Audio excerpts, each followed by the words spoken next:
Kong Roman Romulo, care of Angelita Garucha and D. Aris. August 25, 2020, 3,915,000. January 17, 2022, 5,403,000. January 17, 2022, 2,058,000. February 14, 2022, 5,487,000. April 8, 2022, 2.6 million. February 6, 2023, 2.6. February 6, 2023, 7.2. March 3, 4.8. March 25, 9.7. March 5, 21.2. March 7, 7.077. May 30, 14,152. May 30, 14,699. Pakisabit mo na lang yun Your sa Honor, committee. okay lang po ba? Banggitin ko na rin po yung iba pang mga pangalan na nandito Sige, na dapat babanggitin ko. Hindi ko lang po babanggitin yung mga Alright. presyo nila.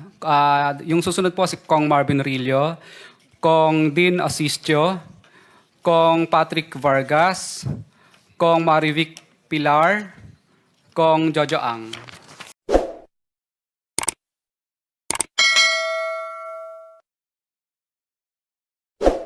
We now ask Mr. and Mrs. Diskaya, may nakuha po ba kayo doon sa inyong files? Your Honor, kapiraso lang po yung nakuha ko dahil mauubos po yung time namin. Baka pagbalik po namin dito ay tapos na po ang hearing. So ito lang po, mga ilang piraso ilan? lang po. Mga ano lang po, dalawang USEC, parang 6 yatang Pakibasa mo Kong. nga yung ledger. Apo. Bago mo i-submit sa amin, pakibasa mo lang for the record. Your Honor, okay lang po ba? Kasi baka po hilingin na lang po namin sa executive session po kasi para po sa kaligtasan po namin. At pangalawa po, hindi pa po kami Curly, ng WPP po. pinangalanan mo lahat yung 70 na congressmen. Yung pangalan po, pwede po. Kaya, Pangalan na po. anong diferensya kung papakita mo yung pruweba?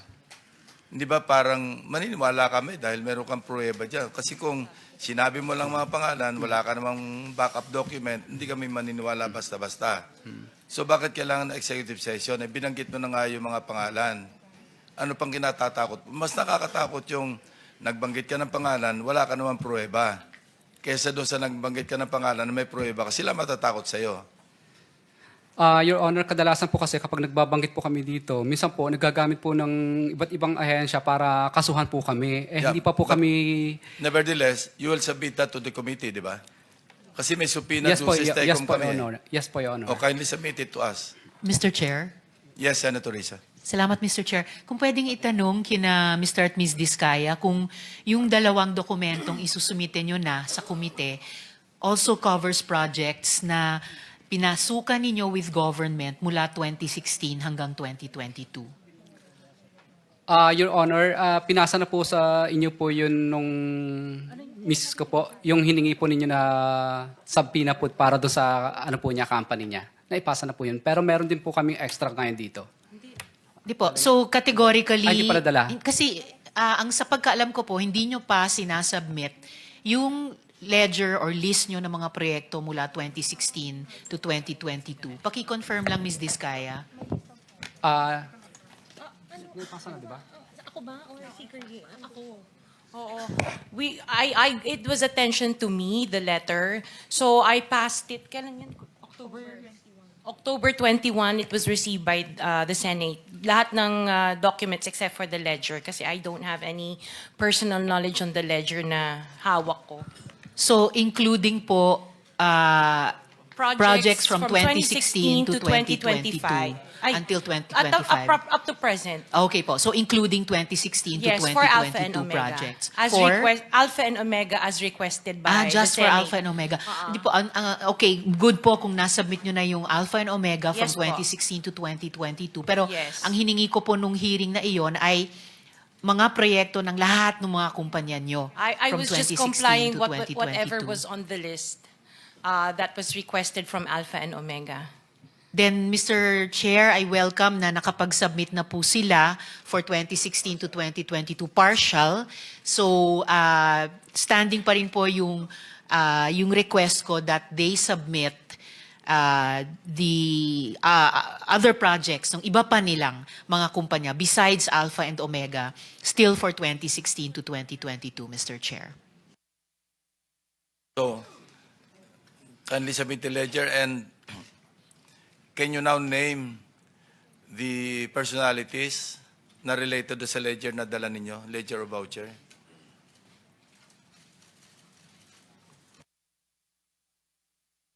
Your Honor, okay lang po ba isasubmit na lang po namin sa inyo? Babanggitin ko na lang po ang mga pangalan po ng nakuha ko lang po. Opo. Ang nandito po ay si si Kong Roman Romulo, si Kong Marvin Rillo, si Kong Dean Asistio, si Kong Patrick Vargas, si Kong Marivic Pilar, si Kong Jojo Ang, si Yusek Terence Calatrava, si Yusek Bernardo. Ito lang po ang naano ko po. Amounts at saka dates. Ay, okay lang po, Your Honor, kung ano na lang po, executive session na lang po para po sa... submit na lang? Alam mo, subpoena... Isasubmit na lang po namin po. Ito po. Submit. Ganun din yan, bababasa rin. Basahin mo na lang. Marami. Hindi ako makarelate sa'yo. Your Honor, okay lang po ba isubmit ko na lang po kasi masyado pong mahaba. Never mind. Ganun din yan eh. Pahirapan mo pa magbabasa.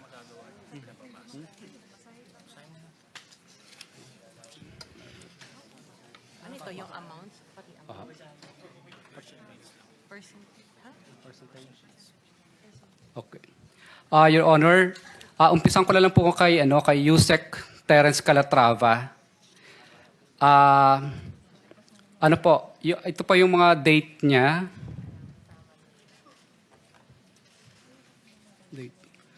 Ang date po niya is December 11. December 11 is... Yung gulo. Mas maganda to, sir. Sorry mo. At, Ito. wait.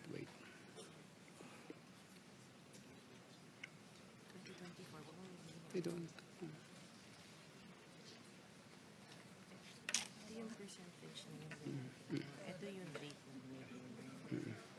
Okay.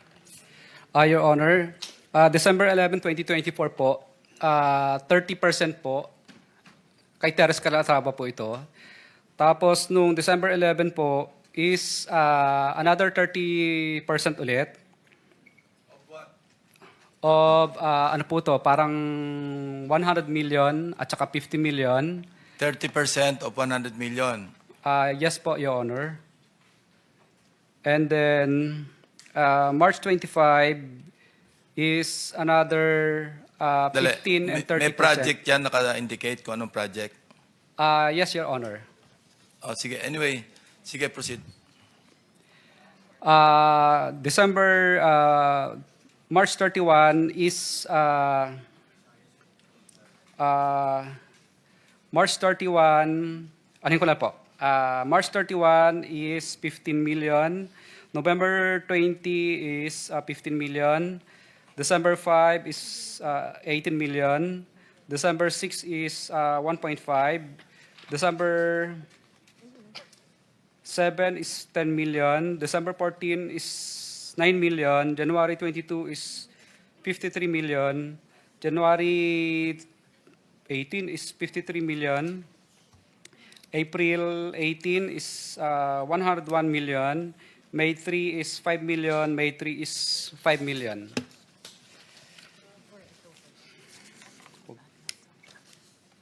Lagi pa yung total. Natay mo po.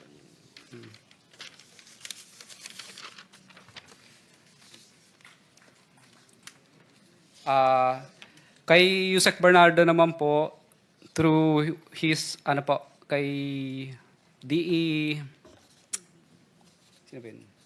DE Manny Bulusan. Nung January 4 is ay 2022 is 2.450. January 12, 2022 is 3.675. September 2022 is 2,260,000. September 7 is 2,680,000. March 29, 7.3. March 10, 7.3. March 29, 7.3. March 10, 7.3. Kay Kong Roman Romulo naman po, Mr. Chairman, just Through- quick intervention. Yes, Senator. Pwede ba i-confirm ho to ni Mr. Bernardo? Kasi nandito na rin si Mr. Bernardo para Good alam point. natin kung nagsasabi ng totoo. Good point. Yes, Yusek Bernardo. Mr. Chair, according to Diskaya, it was given to Manny Bulusan. So, kung ako man po ay mayroong alam dito, I have to match with my records. Because pagka po ako ay mayroong ganyan, as I stated earlier, meron po akong proponent. Meron pong project na katumbas yan. So, I will have to match that with the projects, if really it's true. However, considering that it was given to Bulusan, I will have to ano with Bulusan. Yun po, Mr. Chair. Pero Mr. Bernardo, may binibigay sa inyo si Bulusan na pera. Meron po akong nabanggit kanina na meron pong proyekto na si Manny Bulusan po ang katulong ko. I-match nyo lang kung yung sinasabi ni Mr. Diskaya match doon sa binibigay ni Bulusan. Titignan Pero ko- ang tanong ko, mayroong binibigay sa inyo si Mr. Bulusan? Meron po, Mr. Chair, kasi nga po, nabanggit ko po na there were projects with the proponents that I'm taking charge sa Manny Bulusan po. Nung binigay sa inyo ni Manny Bulusan, sinabi ba niya galing kay Mr. Diskaya? I'm Wala sure po. sasabihin niya. Hindi naman pwede magbibigay lang siya ng pera sa inyo na walang source. Hindi ko po maalala kung gano'n, Mr. Chair. I still have to match this with ano. Never, Meron naman po. sa dami niyang binigay ho sa inyo, never sinabi ni Bulusan, galing ho to kay Mr. Diskaya? Mr. Chair, si Bulusan po ang binigyan niya, hindi po ako. Oh, So, hindi ko po maalala kung kailan sinabi ni Bulusan sa akin yon. When I have to match this with hindi niyo Bulusan naman, po. dinideny niyo na galing kay Mr. Diskaya o hindi niyo lang ho maalala na kailangan Hindi ko niyo po i-check? maalala, Mr. Kailangan Chair. niyo lang i-check? Yes po, Mr. Chair. Okay. Okay po. Your Honor, okay lang po ba? Bago ko po ituloy itong kay Kong Roman Romulo, baka po pwedeng magtanong ako kung kumustahin ko sana yung status po namin sa WPP kasi That's beside the point. You have to settle that with the DOJ, not with the Blue Ribbon. okay lang po. Tanong ko lang po sandali ang abogado ko. Sige. PG, Padulyon. Mr. Chair, when we return to Mr. Diskaya, I'd also like to ask. Thank you, Mr. Chair. Apo. Yes, Mr. Chair. I believe that it's a matter that should also be known by the committee because Mr. Diskaya is asking for the status of their application. For the past 2 months and a half, we have not heard from Mr. and Mrs. Diskaya. They have not gone back to the department. There has been no coordination made by by the couple, either by their lawyer. The last thing that we heard from them was when they declared that they will no longer be cooperating with the ICI. Since then, we have not had the opportunity to talk to them. So there can be no evaluation that can be done by the Witness Protection Program absent any disclosures coming from the couple, Mr. Chair. Does that answer your question? Your Honor, kasi nung mga nakaraan po, ilang beses din po kaming bumalik po sa DOJ po. Kaya lang wala pa po pong pinapakita sa amin po na MOA. Ganun kasimple yan, may proseso sila dyan. Anyway, PG, Padulyon. I think it should be explained to the couple, sir, that there is no such thing as an ex-deal here where they will provide us with documents and then we will immediately, or the Witness Protection Program will immediately give them a memorandum of agreement. In other words, hindi kaliwaan. Hindi po kaliwaan yan. Because precisely, the reason why these affidavits will have to be submitted first is for us to evaluate and determine whether the same is compliant with the requirements of the WPSB law. And second, if it can be corroborated by other pieces of evidence. A simple statement telling us or naming 100 names will not make any difference unless the same can be substantiated. And thus far, we have not seen any. And therefore, there can be no evaluation that can be made or be given by the Witness Protection Program, sir. My advice to you, Mr. Diskaya, sumugal kayo ng konti. Wala yung hindi pwedeng siguruhan. Lahat yan susugal. Kasi once na ma-admit kayo, wala pa rin kasiguruhan na tuloy-tuloy kayo may immunity. May mga sinusunod nilang requirements eh. Yung absolute necessity ng inyong testimony, mga corroborate ng independent evidence, of course, not the most guilty, and so forth and so on. Chair. Yes, Senator. Prosecutor Padulyon, ang pagkakaalam ko, kasi I was then the chairman nung nagpasya sila ng back-cover ng WPP at sa akin namang palagay, based on the law, kailangan silang ma-process sapagkat nagpasya sila na gustong magpa-cover. Ang problema kasi at that time, the then Secretary of Justice made an opinion that the Diskaya should first make restitution. Kaya doon po yata na-stall yun eh. Considering that restitution is not even one of the requirements para ma-process. Kasi nag-a-apply pa lang sila eh. I was trying to explain then, Mr. Chair, na in the process of the application of the Diskayas, restitution is not one of the requisites. Kaya lang, pinipilit ni then Secretary Remulla, now Ombudsman, na magre-restitute sila. So, dun yata na-stall ang pinag-uusapan. Ngayon, ang pagkakaalam ko rin po, Mr. Chair, si Yusek Bernardo, parang he was already granted provisional, anong tawag ron? Provisional admission, Mr. Chair. So, if he was granted already provisional admission, was he required to restitute anything? Sir, that is covered by the Memorandum of Agreement and is confidential. I cannot make that disclosure without any clearance from the Secretary of Justice. Why? Because the law provides for it, sir, that confidentiality is a matter which is stressed in Section 7 of the law. So, Mr. Chair, ito na naman ang problema eh. Para malaman naman ng kahit sinong gustong mag-apply, kung ano ba requirements talaga. Was that restitution requirement covered by that? Yun lang naman eh. There's nothing secret in that. Ba't hindi mo sabihin? Sir, it is contained in the Memorandum of Agreement. Like nobody should know that a restitution was required by the Department of Justice? The details of the Memorandum of I'm not Agreement... asking for details. Sabihin mo lang, was it made a requirement? Restitution is part of the details, sir, which is provided for in any Memorandum of Agreement if you're going to ask me. So if it is going Bago to siya be there- makapag-apply, restitution will be required. Not necessarily, sir. O, Not paano? necessarily. Ito kailangan sabihin ko, palagi kasing sinasabi ng mga ibang tao, I am trying to defend the Diskayas. No, I am trying to maintain what the law says and provides. Dahil alam ko na wala namang sinasabing restitution, gusto naman nilang magpa-cover para sa ganun, may protection naman sila because they are aiding the state to prosecute kung sino-sino may kasalanan dito.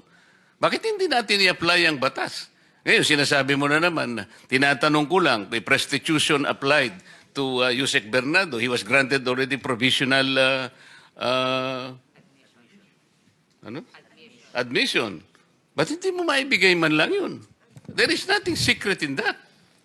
Otherwise, pero meron kayong paborito, merong hindi. Parang namimili kayo. It is a selective process. May I respond, Mr. Chair? Yes, you may respond. Again, we take exception to the statement of the good senator that we are being selective.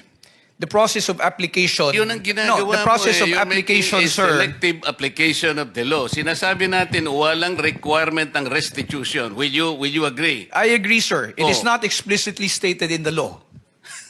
It is not explicitly stated in the law, but... It is not explicitly stated in the law, but you're requiring them to restitute. No, sir. Let me just explain, if you will allow me to finish. There is What- no what? explicit provision in the law calling for restitution. However, there is a memorandum of agreement whereby terms and conditions can be stated therein And if there is agreement as to restitution, Alam mo, yung the same can memorandum be of included. agreement, hindi siya kasamang restitution. Yung pagka siya na-admit na as state witness, kaya mo lamang siya lalagyan ng memorandum so that he can cooperate with the DOJ in prosecuting this case. Precisely, Huwag mong sir. iisipin na i-include mo yun doon sa memorandum. You are deviating from the law itself. There is no deviation, sir. Sabihin mo sa akin kung anong provision that the memorandum will require restitution. There is nothing in the law, again, which states Ito that... yung problema ninyo. Palagi kayong ganyan kung makipag... Ano, sir, we're being very candid with the and then sasabihin nyo committee. take exception. Kayo ang nagte-take exception. Pati batas binabago ninyo. No, sir. If the Diskaya couple would want to be admitted, all they had to do is go through the same process. But it's not a matter only of... Pumunta na sila. Yes, sir. But they have not... Alam mo, si Secretary Boying Rimulya ang nandito. Nag-usap pa sila dito. Okay? Sabi niya sa mag-asawa, Mr. Diskaya, sige, bukas na bukas, isama mo yung asawa mo, magkikita tayo sa din. Nandito pumunta siya rito. Kaya ang palagay ko noon, ipo-process. Processing lang naman. If they will not qualify, okay lang sa akin yun. But, hindi nga sila natuloy sa process because they were required restitution. Kaya ang nakikita ko dito, merong blocking. Di ba? Napakasimple na pinag-uusapan natin, Prosecutor Papadulyon. Huwag na nating i-complicate ito. We apply this law to everybody. Ngayon, tinatanong ko lang, okay lang naman kung qualified si Yusek Bernardo. I have nothing against Yusek Bernardo. Okay lang. Tinatanong ko lang, para yung application ng batas, parehas lang. So, halimbawa, kung wala namang restitution si Yusek Bernardo, why will you apply restitution to these people? Sir, we did not... That was a statement made by former Secretary Rimulya. When they were referred to Department of Justice for processing, it was because there was a legislative inquiry which was going on, and the Diskaya couple, during the time that they were testifying, stated that they wanted to be provided security and protection. Immediately after they went to the department, said security and protection was provided to them without any consideration yet as to their application into the program. The evaluation for purposes of being considered in the program is a different process which has not been completed. That is the reason why they have not yet been considered as possible state witnesses in the It cases was which are never pending. completed because you were insisting on restitution. Drop it. Para sa ganun, kung mag-apply sila at kung qualified sila, pagbigyan ninyo. Yun lang ang ano dyan. No, sir. Again, let me disabuse the mind of the good senator. There is no requirement that for purposes of processing, they will have to go through or they will have to make restitution. Yun nga Because it will sinabi ni still go Boying through Rimulya. evaluation. Sinasabi ko sa iyo, yun ang sinabi niya sa press conference niya. Sinabi niya yun eh. Alam mo, mag-a-apply lang eh, sinasabi ko. Kung ang restitution mangyayari at the end of, let's say, napakita talaga na meron silang pananagutan sa batas. Later on, restitution is talagang kailangan. Pero nag-a-apply lang yung tao eh. Kaya nga, Witness Protection and Benefit Program. There is no reason to burden these people for another requisite which is not even in the law. So, kung qualified sila, i-process natin. Kung nag-qualify, salamat. Kung hindi sila nag-qualify, wala tayong magagawa. Mr. Chair, it is not as if the reason why they are not being processed is because of the restitution that you mentioned. The fact is... Prosek, ang sinasabi ko, hindi, yun ang naging unang dahilan kasi, kaya siguro nabanggel ito. Maraming procedures dyan. Kaya lang, ang sinasabi ko, ang pinipilit kong ipaintindi sa'yo, ay yun doon pa lang doon pa lang na-stop na sapagkat pinilit ni Secretary Boying, mag-restitute ka muna. Sabi ko, nawala na. Mr. Chair, kung ang kagustuhan po ng Diskaya couple is makonsider sila o ma-process sila, let's take away the aspect of restitution. But they have to comply first with the requirements, which is the submission of the affidavits to justify the department being able to evaluate the same. Let's not talk about restitution. Tapos na. Okay na yun. So wala nang restitution. Mr. Diskaya, Ms. Diskaya, kung talagang gusto nyo at kung gusto nyo mag-apply talaga, ayun, wala nang restitution. Pero kailangan mag-qualify kayo. Kung hindi kayo qualified, wala tayong magagawa. Mr. Chair, may I interject? Vice Chairman is recognized. I just want to be clarified, PG Fadulyon. Ano ba talagang gusto ng DOJ to be mabigyan ng restitution immediately? Kasi may sinasabi ni Senator Marcoleta, there will be a process. What is your stand here? Sir, my position is this, if I may. Restitution, Senator Marcoleta is correct when he pointed out that restitution is not a requirement under the WPSB law. It Okay. is, as I said, it is not explicitly stated there. However, when the process of when the witness who applies to to be admitted into the program is evaluated, and for example they qualify, their qualification is now subject of a memorandum of agreement between the department represented by the secretary and the applicant. Now, in the memorandum of agreement, there are terms and conditions that may be agreed upon or imposed by the parties, and restitution is part of them. If I may be allowed to explain further, kung halimbawa po meron po tayong witness na nag-a-apply sa programa, at sinasabi na nila, I am remorseful, ako po ay nagkamali, ako po ay nakakatanggap ng pera na galing sa nakaw o hindi sa matamang paraan, at ito po ay sosoli ko, sasabihin po ba ng department, hindi naman kasi part ang restitution dito, so hindi mo kailangan magsoli. Kaya po yan inilalagay sa memorandum of agreement kung meron man, para lamang po masiguro din ng department na at least kung meron pong ill-gotten wealth, or if a person is unjustly enriched, monies will be returned back to the coffers of government. Remember, sir, if one is covered under the program, one of the results would be if there is a case where they will be testifying as a witness, they will not be included in the information anymore. And if they're not included in the information, it means they have no criminal liability, and forfeiture will not lie as against them. A process which will happen much later. Okay, so Republic Act 6981, PG Padulyon, Section 5, it states na to comply with legal obligations plus to cooperate with respect to all reasonable requests. Ang tanong ko po ngayon, ano ba ang mga unreasonable sa pagbabalik na ninakaw na yaman? Can you give me some? Let me just be clarified, Mr. Chair. Ano po ang ano ang reasonable kung magbabalik po? Kasi ang sabi, legal obligations, reasonable requests. So it's a reasonable request. Pero it doesn't mean to say na you are, it's their obligation. Is that Yes, sir. correct? Yes, sir. Kasi po, kasama po yan dun sa pagpapakita po ng pagsisisi ng kung sino man pong aplikante na sinasabi niya, kung ako po ay may nakuhang yaman sa pamamaraan na hindi po legal, at ako po ay humihingi ng kapatawaran, at ako po ay willing na tumistigo, at isosoli ko po. Natural po, ipapalagay po natin yan sa loob ng Memorandum of Agreement, at yan po ay mapupunta sa gobyerno. Kaya po, ang tanong ko po ngayon sa PG Padulyon, is that reasonable ba o unreasonable ang pagbabalik ng pera na kinuha sa taong bayan, which is which? It is definitely not unreasonable. I would say it is only reasonable and within reason to return the same. Thank you, Chair. Mr. Chair. Hypothetical, halimbawa, nag-apply yung couple, Diskaya couple. Sinabi nila, halimbawa, papasok sila sa MOA. Okay, ito po yung aking mga account numbers, ito yung bangko, willing po akong i-waive kung magkano man ang laman nitong account number na ito. Tama po ba yung hypothetical situation na ganon? That would be one correct means, Mr. Chair. Or halimbawa, ito po yung estimate ko na kinita ko sa aming pagkokontrata na merong ghost project. Nag-estimate siya. Nagbigay sila ng estimated amount na sa tingin ninyo acceptable kasi yun ang base rin sa reasonable na computation. Kasama rin yung sa MOA. That will also be included in the MOA, So sir.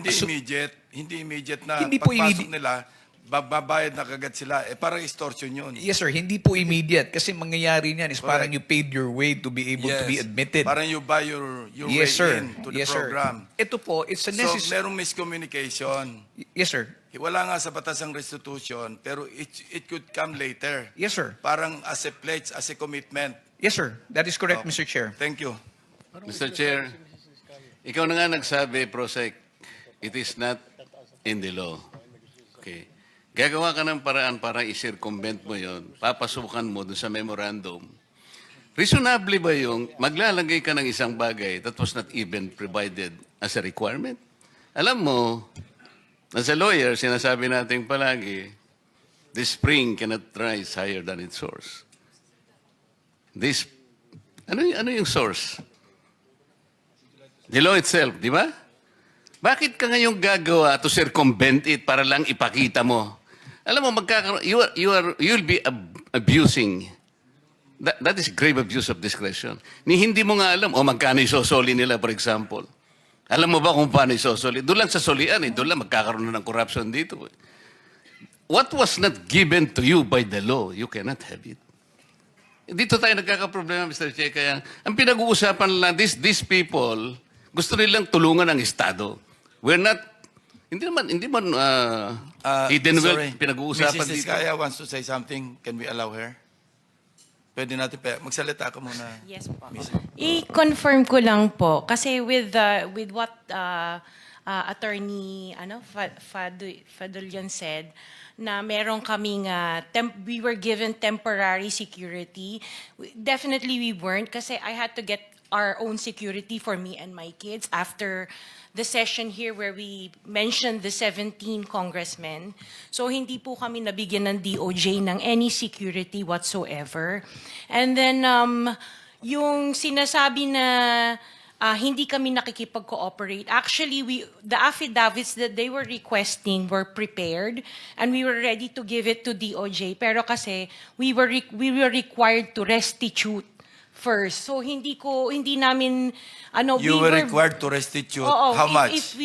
Wala silang sinabi na amount. So hindi Baka- namin alam kung ano yung restitution. Baka stipulation lang. Oo. So it was one of the one of the stipulations PG, that baka was stipulation lang yun, asked of us.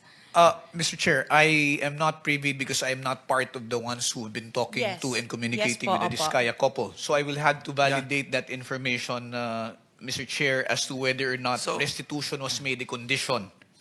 Maybe you can renew your application. Actually, hindi din Puntahan nyo kami... na lang si PG Padulyon. Opo, hindi na po kami... We are 100% trying to cooperate with whatever is asked of us.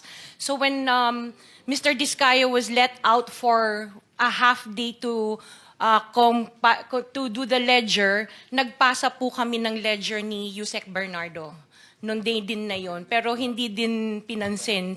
Parang sinabi sa amin, the case will go on Okay, even without para the lang kasi ledgers. 490 na, no? Sabihin yung lawyer ninyo, mag-coordinate sa DOJ. Andito yung director ng WPP. Kung makipag-ugnayan, para hindi tayo dito nagba-back and forth. Hindi tayo matatapos eh.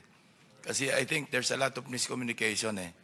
No, iba yung interpretation, iba yung interpretation. Yes, So, Mr. Senator Chair. Risa, you're about to... Yes, salamat Mr. Chair. Since sinabi ni Ms. Diskaya na gusto nilang mag-cooperate 100% sa mga investigasyong ito, just to make of record explicitly, bukod po sa sinabmit na nilang mga proyekto ng Alpha and Omega 2016 to 2022, iniintay pa po ng komite yung mga proyekto 2016 to 22 ng St. Gerard, St. Timothy, Amethyst Horizon, St. Matthew, Great Pacific Builders, at Elite General Contractors. Plus po, yung mga joint venture agreement projects ng mga Diskaya taong 2016 hanggang 2022 din, Mr. Chairman. Salamat po.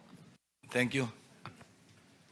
So, salamat Mr. Chair at siguro baka magkakaroon ng panibagong pag-asa yung mag-asawa na ito. Pero Prosec Padulyon, huwag mo nang ipipilit yung restitution na yung ilalagay mo sa memorandum. Mali yun. Para matuloy. Kasi nag-a-apply lang naman eh. Baka naman, ang totoo niyan kahit, Mr. Chair, kung... Actually, hindi outright yung restitution. Parang pledge yan eh. Parang willing kami mag-restitute. Parang ganun lang. Hindi outright kasi pagka-outright, parang extortion yun. Hindi, maski na yung pledge eh. Wag na muna nating ilalagay kasi parang nababahiran ng ano eh. Unang-una, hindi nga natin alam, magkano ba yung re-restitute? Sino bang magkukwenta? Sino magtatago nito while nandyan yan? Paano kung halimbawa, hindi naman na kumpleto, hindi sila nag-qualify? O kung nag-qualify man lang sila as state witness, later on, nagkaroon nga sila ng konting sablay, pwede rin naman silang i-discharge as state witness. What happens to the restitution? Kaya para wala kayong sagutin, wag nyo nang ipipilit yun, wala kasi sa batas yun. Okay. I would suggest Thank that you, the lawyer Mr. of the Diskaya couple will just coordinate with the DOJ. Okay. Settled? Para mag-renew your application. Yeah, thank you very much. So, Meron pa? Thank you, Mr. Chair. Thank you very much. PG, you want to say something pa? Sir, ulitin ko lang po, yung pag-admit, pagpasok ko kasi sa pag-apply sa program is voluntary. That's why we cannot coerce or force anybody who wants to be admitted. However, yung sa sinasabi lang po ni Senator Marcoleta, una-una po liliwanagin ko, hindi po ako nag-impose ng conditions na ilalagay sa Memorandum of Agreement. It is an agreement between the Secretary of Justice representing the WPSB and the applicant. Now, as to whether or not restitution will be included there will depend on the evaluation of whatever statements will be submitted to us. So, gusto mo talagang patagalin itong usapan na to? Pinaliwanag ko lang, Tama na. pinaliwanag ko lang ho, sir. Pinaliwanag ko lang ho. Okay. So, members, would you like them to continue reading yung ledger, the contents? Sige. Continue, Mr. Diskaya. Congressman Romulo, care of Angelita Garucha and D. Aris, August 25, 2020, 3,915,000. January 17, 2022, 5,403,000. January 17, 2022, 2,058,000. February 14, 2022, 5,487,000. Wait.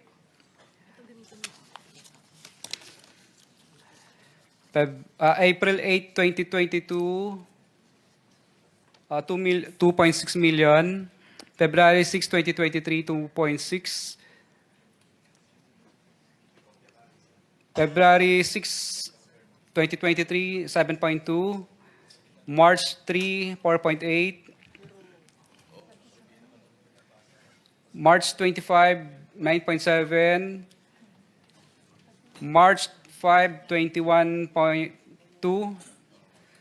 March 7, 7.077. May 30, 14,152. May 30, 14,699. Okay, Mr. Diskaya, ganito lang. Isabit nyo na lang yan. Kailan kayo pwedeng bumalik para kunin ang lahat? Papayagan uli kayo ni Senate President na lumabas ng Senado. Kasi sabi ni Sergeant at Arms, marami raw. Sabi ko, sana binitbit nyo na lang lahat, kinargan nyo na lang lahat. Your Honor, Sabi kung niyo raw- mabibigyan niyo po sana akong wala sa detention ko. Yun nga, hindi. Kahit Sabi ko- gabi po, gagawin ko. Okay, papayagan ka namin uli. Susulat ako kay Senate President kung kailan. Pero kunin nyo na lahat, hindi nyo pabalik-balik. Gusto mo lang yata umuwi eh. Totoo po. Kasi namimiss ko na po yung mga anak ko at saka Anyway, yung bahay po namin. Sige, Oho. gagawa ko ng sulat sa kanya. Ianis na lang natin. Pakisapit mo na lang Your sa Honor, committee. okay lang po ba? Banggitin ko na rin po yung iba pang mga pangalan na nandito Sige, na dapat babanggitin ko. Hindi ko na po babanggitin yung mga Alright. presyo nila. Yung susunod po si Kong Marvin Rillo, Kong Dean Asistio, Kong Patrick Vargas, Kong Marivic Pilar, Kong Jojo Ang. Yun po muna partial. Mr. Chairman, just a quick intervention. Yes, Senator Win. Narinig ko kanina yung kay Congressman Romulo, may mga pangalang kang binanggit ahead. Ano Mga po? pangalan nun? Kay D.A. Aris po yun, tsaka si D.A. Aristotle Ramos, at tsaka si Angelita Garucha dati. Engineer yun ang ng kausap DPWH. Yun ang kausap mo, hindi si Congressman Romulo. With ano po? Ang tawag doon sa ganun? With advice po. Yes. Pero wala kang diretso mo bang kausap si Congressman Romulo o itong dalawang tao ang kausap mo? Itong dalawang tao po na ito ang kausap ko, with ano rin naman po ni Congressman yun. Paano mo alam kung with consent? Kadalasan po, hindi po kami nakakaranas ng hirap, hindi po na mutual terminate yung projects. For example, may mga projects din po kami sa First Metro na nung hindi po kami binasbasan, ay na mutual terminate lang po ang project na yun at nalipat po sa ibang mga license. Kasi mahirap po yun Contractor. na merong kagaya kanina kay Yusek Bernardo na merong isang taong na may taong nasa gitna, hindi naman diretso sa kanya. napakahirap naman napakahirap na ganun yung sitwasyon dahil hindi diretso sa kanya. Observation ko lang, no, kasi base rin kanina sa nabanggit ni Mr. Bernardo. Thank you, Mr. Chairman. Mr. Chair, masingit ko lang din. So, Mr. Diskaya, may layer pa, ika nga, may tao na ito para kay congressman ganito. Pero sila ba mismo kumukuha o may tao? Tapos, nako-confirm ba na tatawagan mo yung mambabatas na, Sir, natanggap mo naman, baka mamaya, dinala lang sa bahay nung courier o nung tao? Kadalasan mo po, hindi naman po talaga harap sa kahit kaibigan mo na yung congressman, kahit na super friends na kayo, hindi naman po talaga siya harap sa'yo ng personal. Kumbaga, nagbibigay na lang po sila ng instruction. Kadalasan naman po talaga, ang inuutusan talaga nila, kung hindi yung chief of staff, DE, or kung sino pang pinagkakatiwalaan nila. So, yun po ang layers. Pero yung natanggap nila yung pera, tiwala ka na doon sa tao nila na, di ba pwede makausap si Kong o may pinapirma ka ba? Ito, papirmahan mo na receive, etc. Bawal po yun kasi paper trail po yun. So, ibig sabihin po, wala talaga. At talagang walang... So, tiwala na lang. Yes po, mararamdaman mo lang naman po yun na talagang hindi ka binasbasan kapag pinahihirapan ka na. May pahirapan kang makakolekta, pahirapan ka sa lahat, o ano po mang klase ng bagay. Pag yan na po ang naramdaman mo, ibig sabihin, yung pera hindi nakarating. Pati sa collection siguro. Pag, Yes po, opo. collection na Sa collection mo po, mobilization mo pa lang, mahihirapan ka na. Sa next partial collection, kahit siguro tapos mo na yung project, hindi ka pa rin makakasingil kasi hindi po pa binibigay yung obligasyon. So yun lang ang mga senyales na natanggap nung sponsor mo o nung proponent na yung binigay mo na commission niya, natanggap niya. Kaya mabilis pati Opo. hanggang sa collection. Yes po, Your Honor. At minsan po, pag nagkita po kami ng politiko na yon, minsan kadalasan po, nagkakaintindihan na po kami, hindi na kami nagtatanungan, Kong, natanggap mo na ba? Hindi na po yun. Kasi, ano na po, yung parang, alam niya na. Ibig sabihin, parang hindi siya umaangal. Di okay. So senyasan na lang. Opo. Maraming salamat. Thank you, Mr. Chair.